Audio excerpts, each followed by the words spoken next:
சங்கீதம் 141. கர்த்தாவே, உம்மை நோக்கி கூப்பிடுகிறேன், என்னிடத்திற்கு வர தீவிரியும். நான் உம்மை நோக்கி கூப்பிடுகையில் என் சத்தத்திற்கு செவிகொடும். என் விண்ணப்பம் உமக்கு முன்பாக தூபமாகவும் என் கையெடுப்பு அந்திபலியாகவும் இருக்கக்கடவது.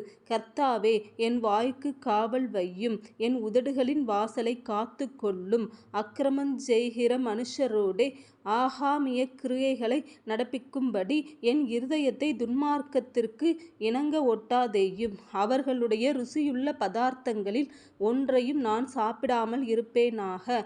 நீதிமான் என்னை தயவாய்க் குட்டி என்னை கடிந்து கொள்ளட்டும். அது என் தலைக்கு எண்ணெயைப் போலிருக்கும். என் தலை அதை அள்ளத் தட்டுவதில்லை. அவர்கள் இக்கட்டுகளில் நான் இன்னும் ஜெபம் பண்ணுவேன். அவர்களுடைய நியாயாதிபதிகள் கன்மலை சார்புகளிலிருந்து தள்ளுண்டு போகிறபோது என் வார்த்தைகள் இன்பமானவைகளென்று கேட்பார்கள்.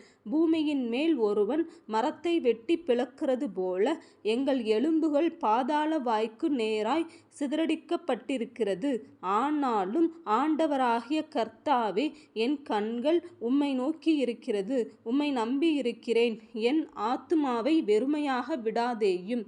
அவர்கள் எனக்கு வைத்த கண்ணியின் சிக்குகளுக்கும் அக்கிரமக்காரரின் சுருக்குகளுக்கும் என்னை விலக்கி இரட்சியும். துன்மார்க்கர் தங்கள் வலைகளில் அகப்படுவார்களாக. நானோ அதற்குத் தப்பி கடந்து போவேன்.